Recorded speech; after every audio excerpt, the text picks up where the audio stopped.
Hey folks, I'm Alex Dowd. And I'm Katie Rife. Today on the show, we're launching a new 4-part series on the films of Christopher Nolan, whose latest movie, Tenet, may or may not hit theaters at the end of the month. We're kicking things off with a discussion of Nolan's first two features, Following and Memento. Welcome to Film Club.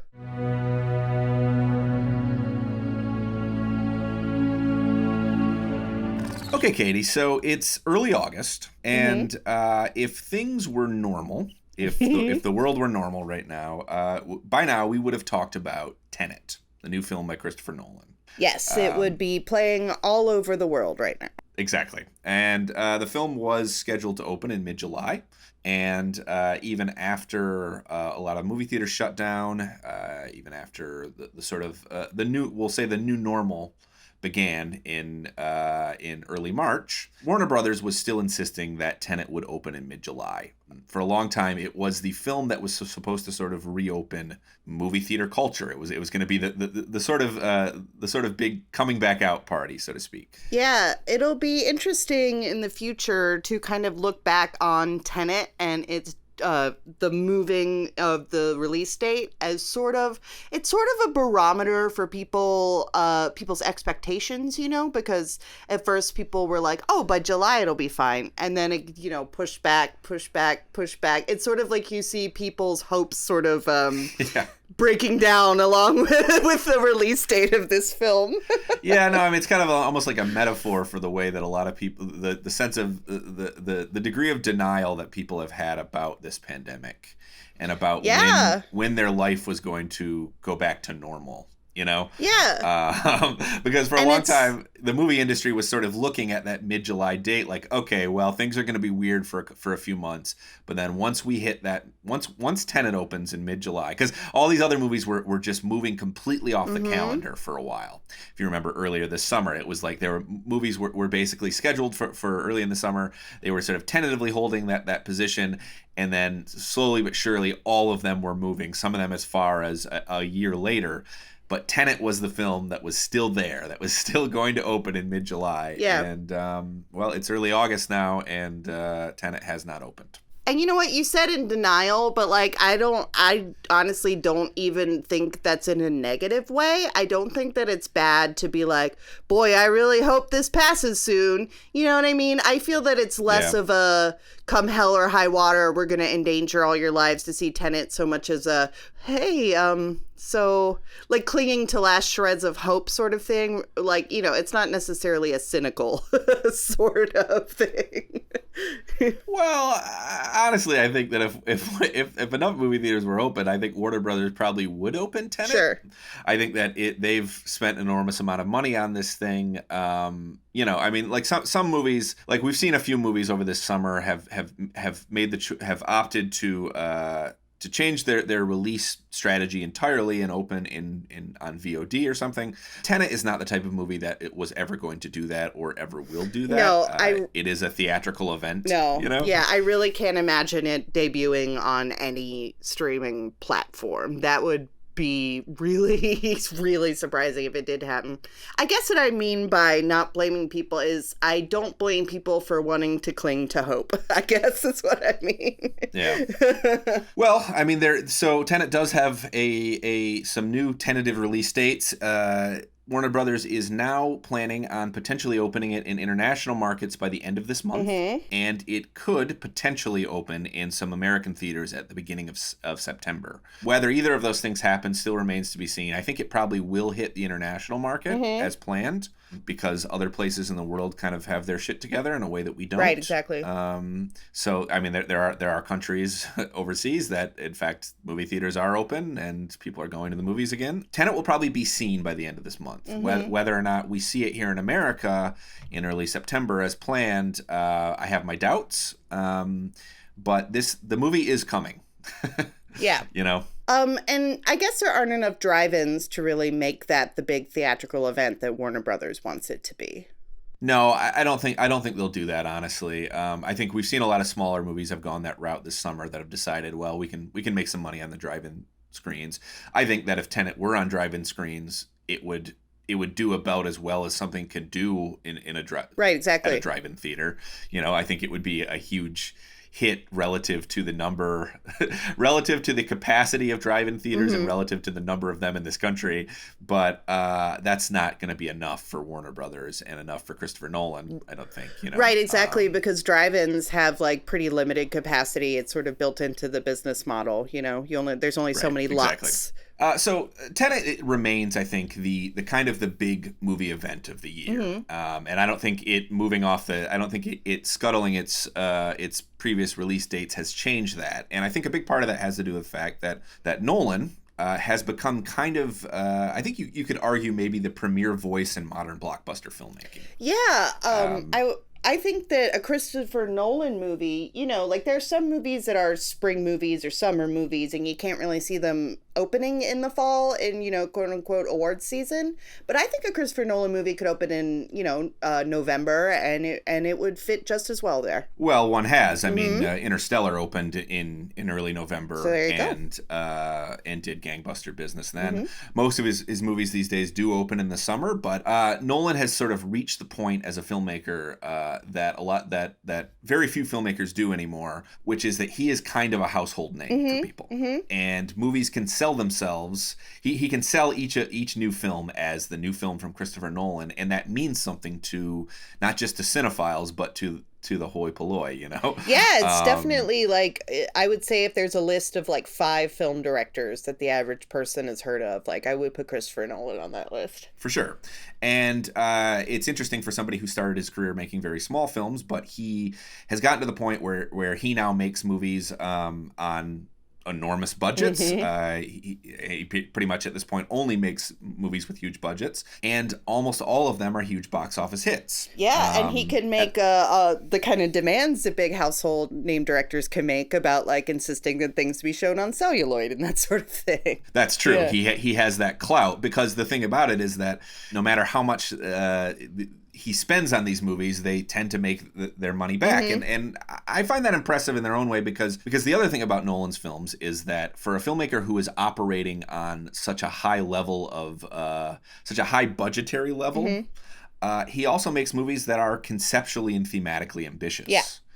A Christopher Nolan blockbuster, though he is part of the kind of comic book industrial complex that exists in modern blockbuster filmmaking. He's kind of lumped in there, but I would say that it's different because, like you said, it's original IP. It's the fabled original blockbuster that everyone always says they want to have. Well, my point is, though he contributed to where we are right now in terms of comic book cinema kind of ruling the roost, so to speak, he does not fit into the paradigm of, say, the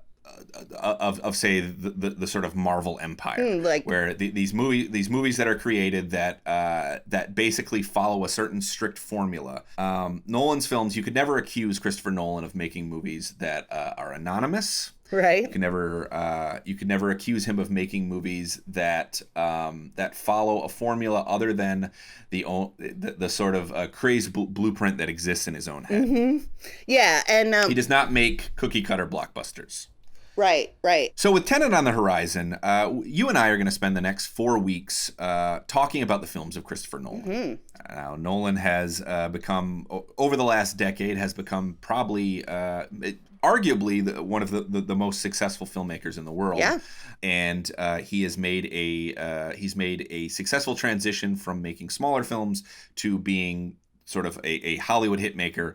And we're going to get into all of his films over the next 4 weeks. But we are going to start today talking about his roots and his first 2 features, which now look like sort of outliers in a body of work that is, again, increasingly turned towards larger budgets and bigger scales, but which you can still look at and see what we'll come to think of as the sort of signatures of the Christopher Nolan filmography. Yeah, I would add to that I mean, I think it's kind of related to the increase in budget, simply because it's easier to work on a smaller budget with noir rather than sci-fi. But his earlier films are more noir influenced, whereas lately, he's taken more of a turn into sci-fi. So for sure. Although I think that as somebody who, by his own admission, grew up watching Blade Runner, for example, there is. I think his work sometimes occupies the intersection of those two genres. Oh, too. yeah. I look at something like Inception and think that there are elements of science fiction and noir in that. And it's tough to say so far with Tenet. I think they're guarding a lot of the details of the film pretty tightly at this point, but it looks like Tenet might have some aspects of both as well.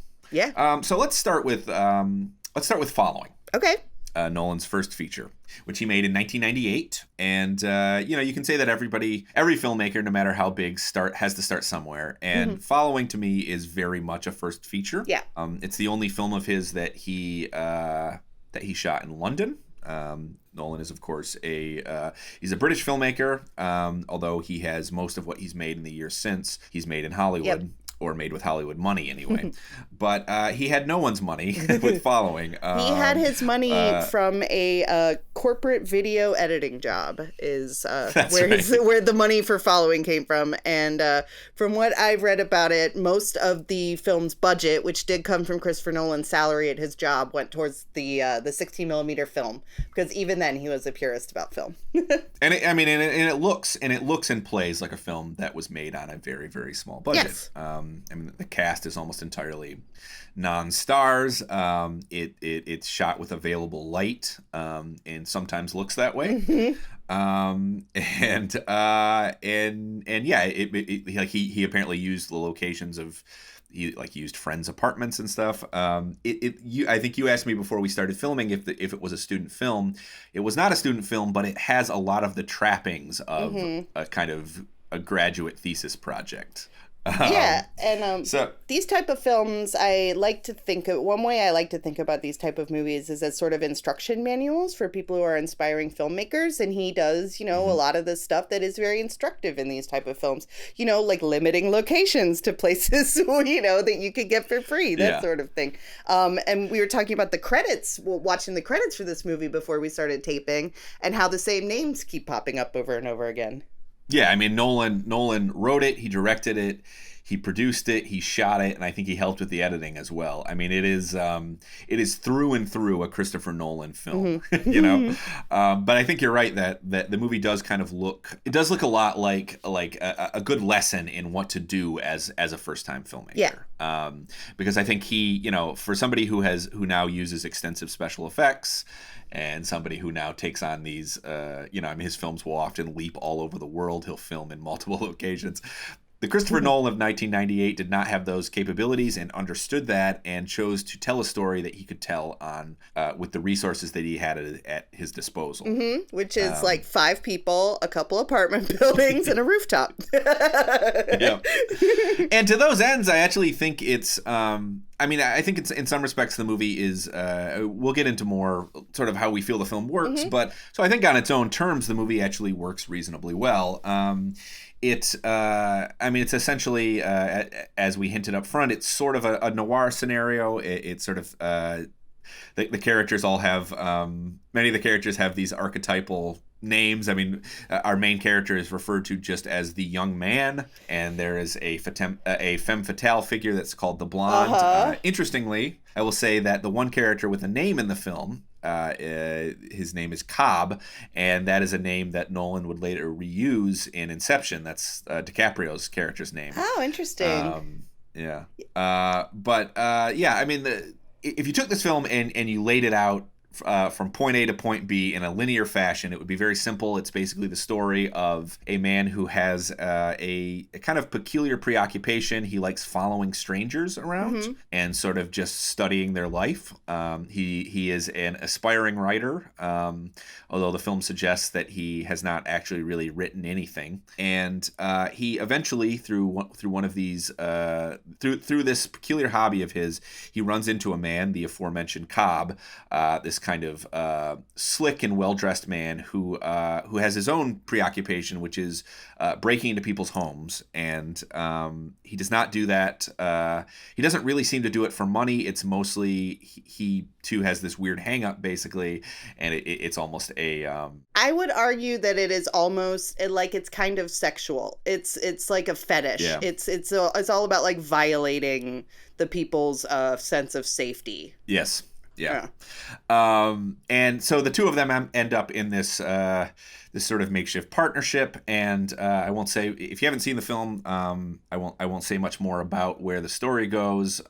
Except to say that it plays on some classic noir themes. And if you've seen a noir about gullible men who fall into schemes that who basically get in over their head, you can probably guess where this film ends up going.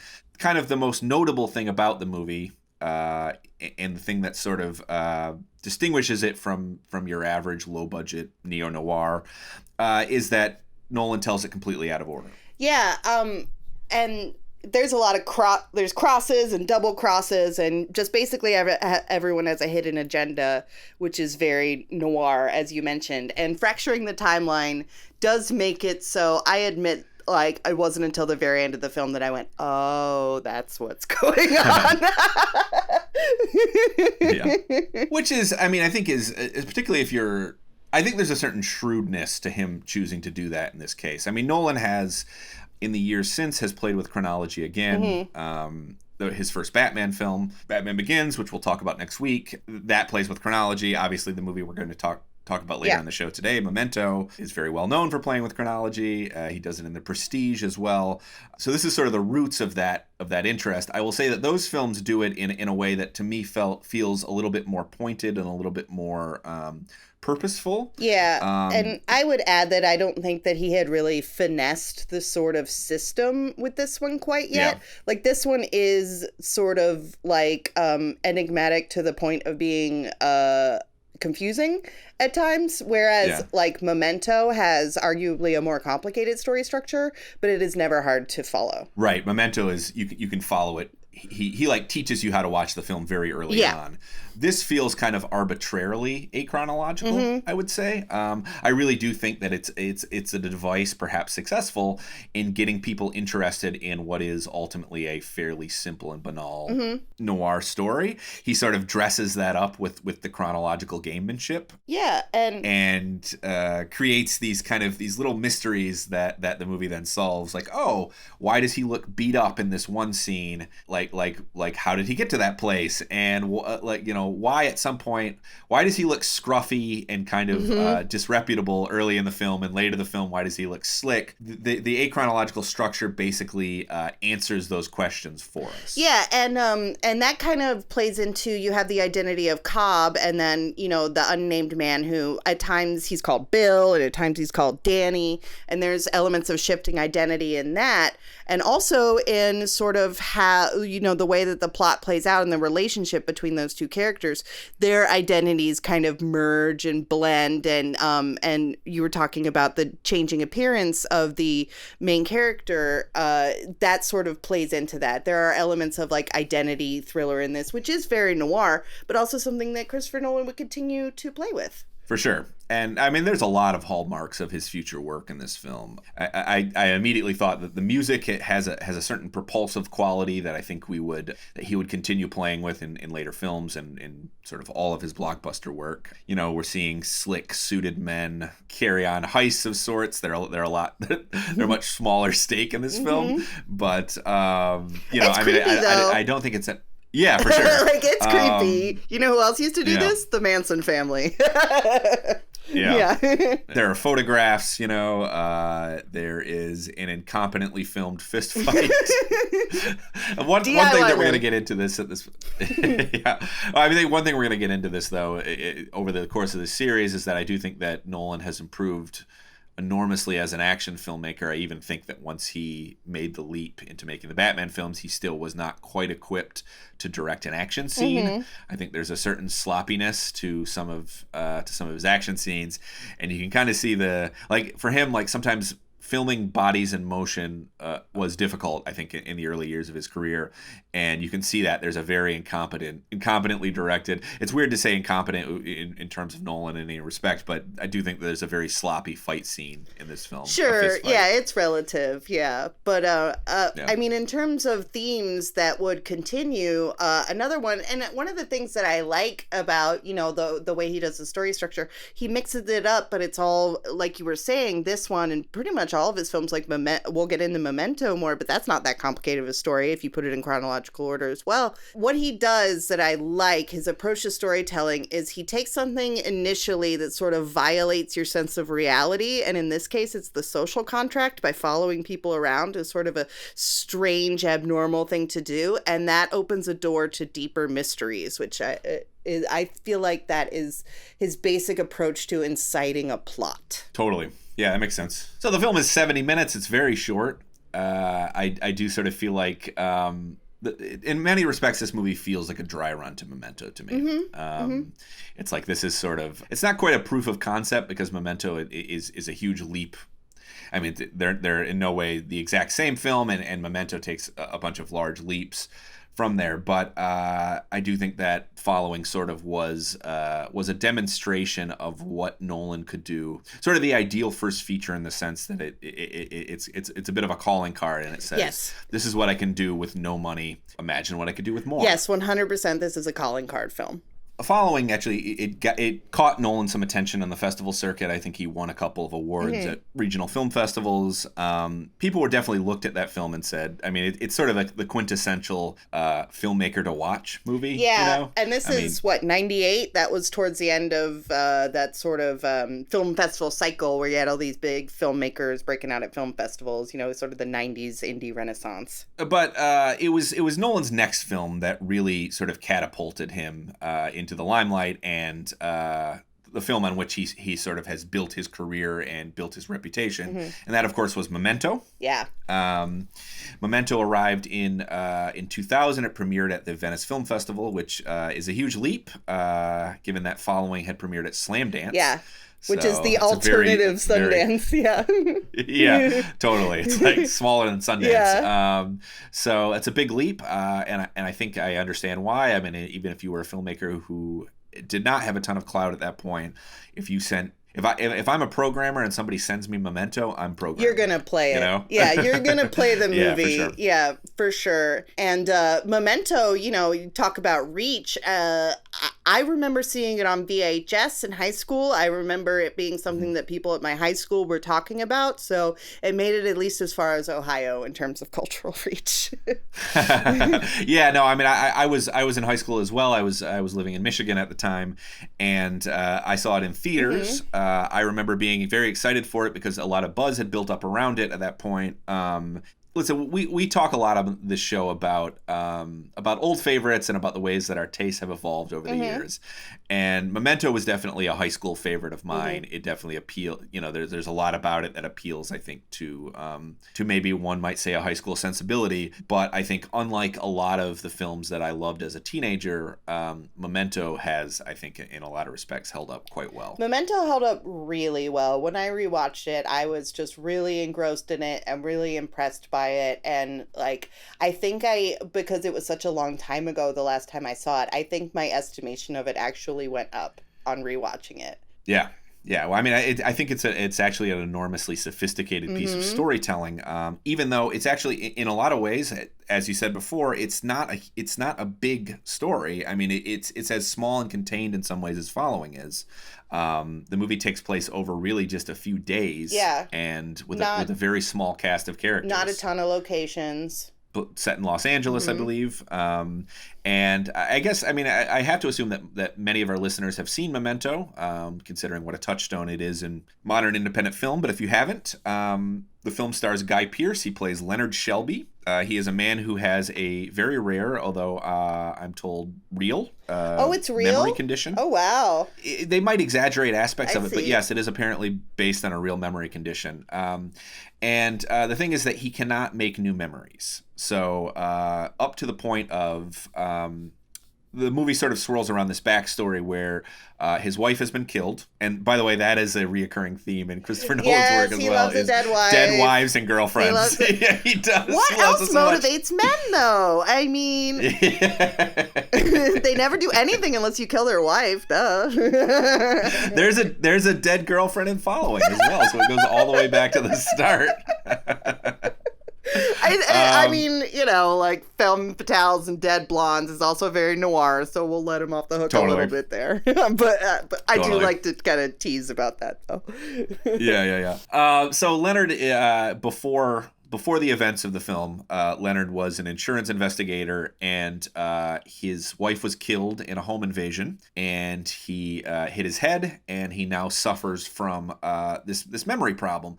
He can remember everything up until the attack. After the attack, he can only remember things for about 5 minutes at a time. So basically, if he's in a situation that lasts longer than a few minutes, he will forget how that situation started. So anyone he meets after the accident, he does not remember. He basically functions through a series of, he carries around photographs that he writes messages on the backs of. He has tattoos on his body. He basically has this system that helps him operate in the world, even though he has a condition that makes him, that would make the average person completely useless in normal life. Okay, here's something I was thinking about when I was watching this that obviously didn't come up the first time. Would a smartphone have completely changed this man's life? Would his life be completely different if he had a smartphone and he could he could take more pictures, he could take videos, he could leave more detailed notes to himself, and it would all be right there? Like, would it make his life a lot easier if he had smartphone technology? He could look things up faster, It would make it way easier. Yeah. It would make it way easier. Yeah, I mean, if you had everything that is contained in a modern phone, I think his life would be a lot easier. I think a lot of the problems he faces would still be problems. Sure. But you're right that organizationally, I think it's one of the better jokes in the movie that even though he has this system, he's not always great at actually following it. And he has he has a habit of leaving things places, and there's a lot of dark comedy in this scenario as well. That Nolan plays with. Christopher Nolan. It's a very funny film. Yeah, he's not really known for his comedy, but there's quite a few funny lines in this film. Like starting at the very beginning, like when he goes, "There's a Bible in the room. I read it." Religiously. Okay. And then he moves on with the monologue. I thought that was very funny. And there's also a part where, he has a memory blip and he wakes up in a bathroom holding a bottle of whiskey and he goes, "I don't feel drunk." And that's I thought that was very funny too. Well, because there's natural slapstick potential in Leonard's condition. And as serious, Nolan sometimes gets nicked by his detractors for being ultra self-serious. Yeah. His films are very, very grim and serious. But the truth is that Memento has a sense of humor, and I think that it often understands the potential for comedy in some of Leonard's daily interactions. And it's an absurd plight. It's an absurd. It is very much a plight. And, another thing I really liked about this movie that I wanted to mention was I really like the casting. There's a lot of great character actors in the movie. Like one of the more comedic characters is the motel owner, played by Mark Boone Jr. Look him up when you see his face. You'll be like, "Oh, that guy," a character actor who I like very much. And every time he sees Leonard, he's like, "Yeah, I know. You have a condition." Yeah, he kind of messes with him a little bit. He at one point confesses that he's rented him 2 rooms at the motel because he won't remember anyway. Right. Yeah, it's a very small cast, but a significant one, I think. The lead role is obviously played by Guy Pearce in probably what's become, I think, probably his signature performance. I think when people probably, when he dies, I think it'll be in the first line of his eulogy will probably be, or his obituary will probably be Memento. Before this, he had a significant role in L.A. Confidential. But I think Memento is the performance for which he will be remembered. Yeah. And Carrie-Anne Moss, who was very hot at the time because of the Matrix trilogy. That's right. And Joe Pantoliano, Joey Pants, in other words. Also, Carrie-Anne Moss's Matrix co-star. He sort of plays this dirty cop who throughout the movie is... I guess you could kind of describe him as a frenemy. It's unclear what their relationship exactly is and what his intentions are throughout, even though the movie does open with Leonard killing him. Basically, that happens in the first 5 minutes of the film. He sort of strikes me as a Breaking Bad character before Breaking Bad was a show.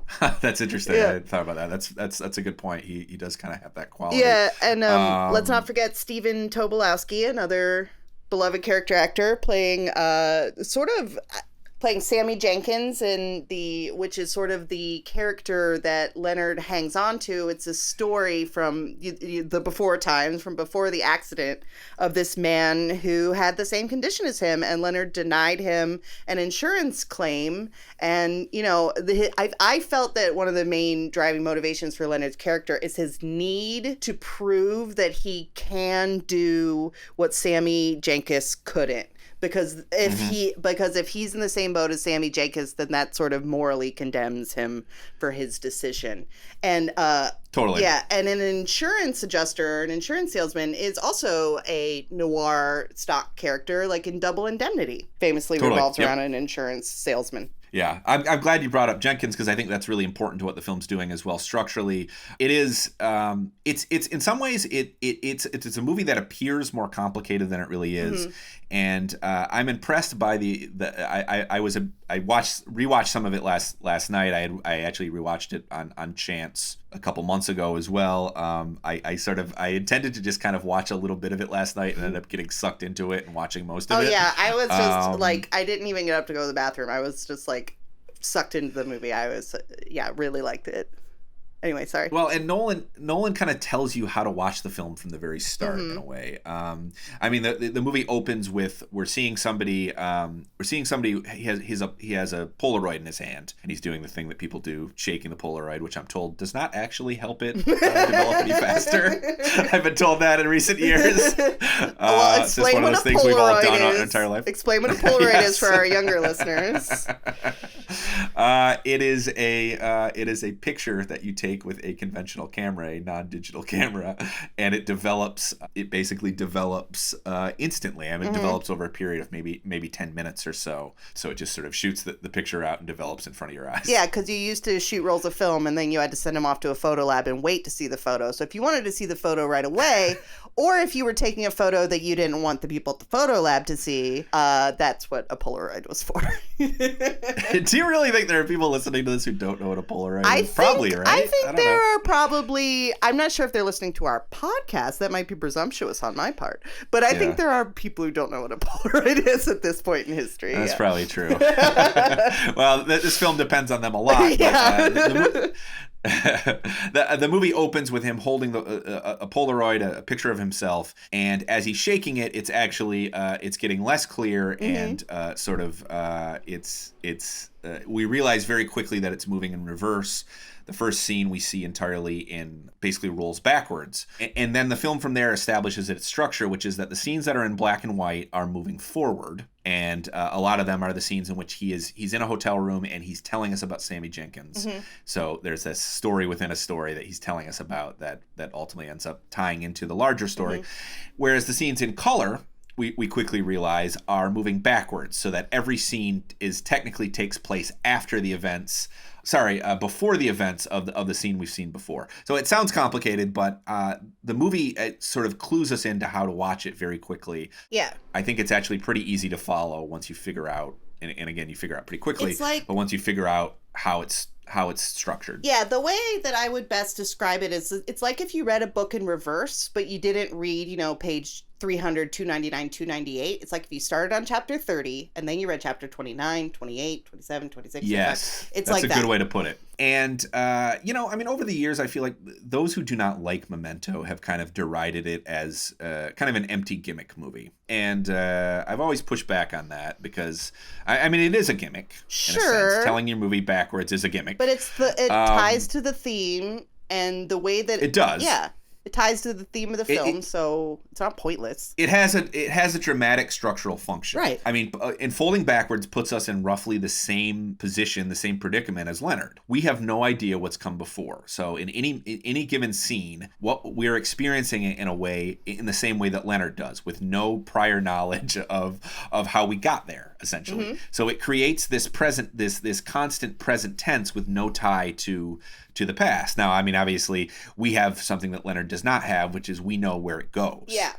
We have a knowledge of the future that he does not have. But like him, we do not know what set up any individual scene. And Nolan plays with that device in some really clever and diabolical ways. Yeah, I think that The thing is, like, it's true that we don't know what came before, but when you see what came before, it illuminates what you already saw. I think it's very clever in that way. That that even though the story is going in reverse, there is forward character development in that you learn more about the characters as the story goes backwards, if that makes sense. Yes, totally. Yeah. And it's funny because I was watching Following, I was thinking that this movie is paying off things that I really don't need payoffs for. Like, I don't really care why he got a haircut, you know? like Following was telling me things. It was like revealing things that don't matter to me. Mm-hmm. But Memento, in a lot of respects, uses it to reveal things that are very important and speak a lot to the motives of the characters. That I think the most brilliant demonstration of it is that there is a scene in the film involving the Carrie-Anne Moss character. Now, she's this bartender who Leonard gets involved with, who has a connection to somebody who he may have, that he has another connection to as well.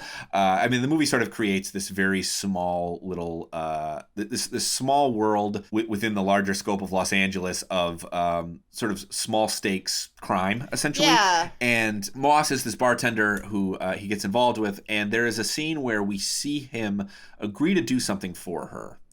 She comes in and she's been hurt by someone, and he agrees out of some misplaced sense of nobility to get involved in her problems and in her life. The very next scene, which obviously is the one before, we see how she has orchestrated this moment. Mm-hmm.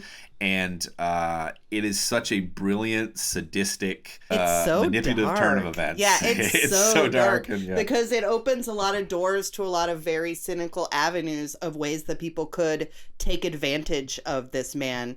Not only of his memory condition, but also his one driving thing is to get revenge for his wife. And then you realize how easy it would be to convince a guy who can't remember what happened 15 minutes ago that a guy you want killed is the man that killed his wife. It'd be quite easy to convince him of that. Yeah, I mean, it's almost like the ultimate patsy story. Yeah. I mean, a lot of you mentioned Double Indemnity earlier, which is one of those as well. Something like Body Heat it fits that mold as well. I mean, a lot of noir stories are about sort of men who are not smart enough to realize that they're being taken for they're basically being set up. Mm-hmm.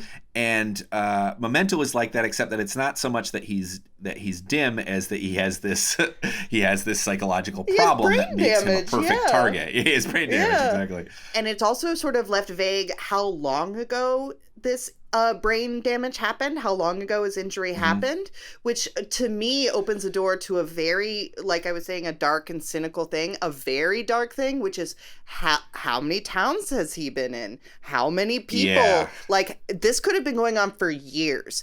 This could be like the 10th time that some sort of situation like this has happened in his life, and he would have no idea. I think that's actually strongly implied that it's something that's been going on for a very long time, especially in the implications of the ending, which we won't get into in detail here. But I mean, the movie is at heart, I think, a film about the way that our own motives are essentially a mystery to us. The degree to which self-deception rules a lot of our lives, and we have these ideas about what's motivating us, but they don't necessarily always sync with the reality of our actual psychological motives. Yeah, because you said it was the ultimate patsy story, and I agree, but I mean, to say much more would give a lot away, but it's more complicated than that. And I think so much this movie works, I think, as well as it does. A lot of it has to do with Guy Pearce's performance. He just kind of projects this guilelessness that goes along with his performance. There's an innocence to him that the movie obviously complicates at a certain point. But we immediately want to root for this guy because of the situation that he's in. I mean, beyond just the basic revenge plot machinations, right. I mean his condition makes him instantly sympathetic in a way, and we see the way that people are exploiting him.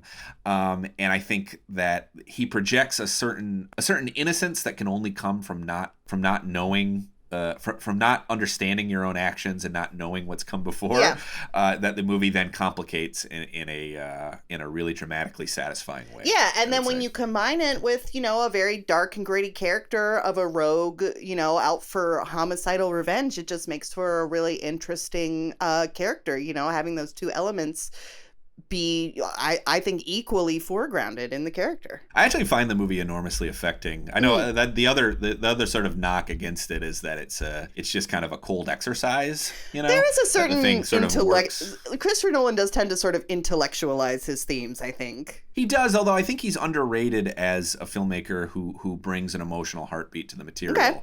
I actually do think that there's a lot of his movies have a kind of have a strong emotional core that sometimes gets ignored because they're these sort of Swiss watch acts of maybe too clever by half construction. Exactly. You know? Yeah. The cleverness of it. Yeah. Yeah. It ends up sort of overshadowing other qualities, but I do think that I find Leonard's particular existential predicament to be kind of heartbreaking, and I think the notion of somebody trapped in a bubble of their own grief and rage. I mean, even the mere idea that it's impossible for him to get over this thing because he cannot remember. Mm-hmm. He basically, every time he wakes up, he is in the immediate aftermath. I mean, they say that part of getting part of grief is just time. Right. You know, you have to spend time with those feelings. Yeah, And for Leonard, what's particular about Leonard's condition is that he exists in the immediate aftermath of the attack and his wife's death in perpetuity. Yeah, that's true. I didn't think about that. You know, it is easy to kind of get caught up in the cleverness of the whole thing. So I guess I didn't think about it in that way. He'll never heal from it because he doesn't have the benefit of time passing. Oh, that's really sad. Yep. It's heartbreaking, you know? And I think Pierce does a really good job of conveying that. I mean, there's a sadness to the performance that really sticks with me. I think it might be Nolan's best movie, to be honest. Yeah. Well, he's moved in other directions since, you know. Mm-hmm. I mean, obviously, and we're going to talk about those on the show. I think he's made much bigger films in the years since Memento, but I don't know if he's made one that is as dramatically devastating as Memento ends up being. All right, everybody, that's all we've got for you this week. Please be sure to rate, review, and subscribe to Film Club wherever you get your podcasts. This week's episode of Film Club was hosted by me, Alex Dowd, and by Katie Rife. It was produced and edited by Carl Blumberg. Our sound mixer and finishing editor is Seth Hafer, and our motion graphics designer is Julie Mullins. Please join us again next week, where our Christopher Nolan series continues with a discussion of his signature trilogy, the Batman films. See you next time.